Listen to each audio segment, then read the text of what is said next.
അസ്സലാമലൈക്കും ഗായ്സ്. അപ്പൊ ഇന്നാണ് നമ്മളെ മനു പോണ ദിവസം. പോണ നേരമായപ്പോഴേ നമുക്ക് സങ്കടമാണ്. ഓനധികം വീട്ടിൽ നിന്ന് മുട്ടുന്നില്ലേ. നമുക്ക് എല്ലാവർക്കും ചെറിയ കുട്ടി ഓൻ തന്നെയാണ്. രാവിലെ 4 മണിയായപ്പോ എല്ലാവരും എത്തിക്കൂടെ കാണാൻ. ഇനി ഞാനും ഇപ്പിയോനും പാടാൻ ഇറങ്ങി. ഇപ്പൊ പോണിന്റെ താഴെ എനിക്ക് ഉറക്കം കിട്ടിയില്ല. ഇമ്മ പാവ രാത്രി ഉറങ്ങാറുണ്ടാക്കി ചപ്പാത്തിയും കറിയാണ്. ഓനക്ക് ഏറ്റവും ഇഷ്ടം ചപ്പാത്തിയാണ്. അതോ പോണിനും പൊന്നുമായി ഉണ്ടായി കൊടുത്തൊക്കെ പാവ. ഇല്ല ഉറപ്പാ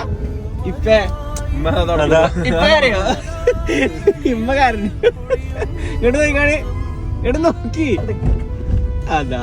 പിന്നെ ഞങ്ങൾ എയർപോർട്ടിൽ പെട്ടി മാറാതെ 2 റിബൺ കെട്ടിക്കണം. ഈ ഇമ്മാന്റെ ഒരു ബുദ്ധിയാണ്. 5 ആൾക്കും വെറൈറ്റി പെട്ടി കെട്ടലുണ്ടാവും. മനു ഇത്രയും കാലമായിട്ട് ഉമ്മാനെ വിട്ടുകാണ്ട് ഇതുവരെ നിന്നിട്ടില്ല. അതിന്റെ ഒരു വിഷമമുണ്ട് അവനക്ക്. അടുത്ത ഞാനാട്ടോ പോണത്. ഞാൻ പോകുമ്പോ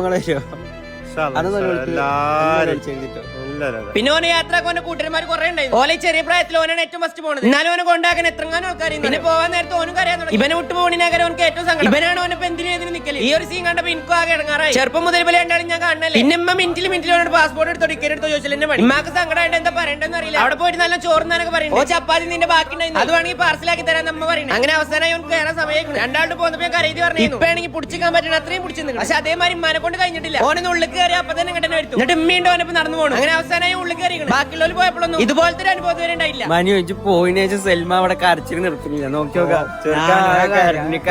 പൊളിച്ചാണ്. അപ്പൊ ഞങ്ങൾ ഈ 5 ആൾക്കാരുടെ ഓനും പോയി. ഓനക്കാണെങ്കിൽ എന്തോ ഒരു വിഷമാണ്. എന്നാലും ഓനെ കൊണ്ടാക്കാൻ ഓന് കൂട്ടുകാരന്മാരെല്ലാരും ഉണ്ടായി. കേറാൻ നേരത്തെ ഉമ്മാനെ മൊത്തക്ക് നോക്കിയില്ല. വെറുതെ നിന്നെ സങ്കടപ്പെടുത്തണേ. അപ്പൊ ഗായ്സ്മാനി പോയിരിക്കാണ്. ഇമ്മീറ്റോ കാര്യമില്ലാന്ന് പറഞ്ഞത് കരഞ്ഞിക്കണം. എന്തായാലും കുറെ ആൾക്കാർ കരഞ്ഞു. എനിക്ക് എല്ലാം എടുക്കാൻ പറ്റിയില്ല. അപ്പോ എന്തായാലും ഉഷാറായി വരട്ടെ. എല്ലാവരും നമുക്ക് വേണ്ടി പ്രാർത്ഥിക്കാം. അപ്പൊ ഇനി ഫോളോ ചെയ്ത് അടുത്ത വീഡിയോയിൽ കാണാം. അപ്പൊ എല്ലാവർക്കും അസ്സലാമു അലൈക്കും, ബൈ ബൈ.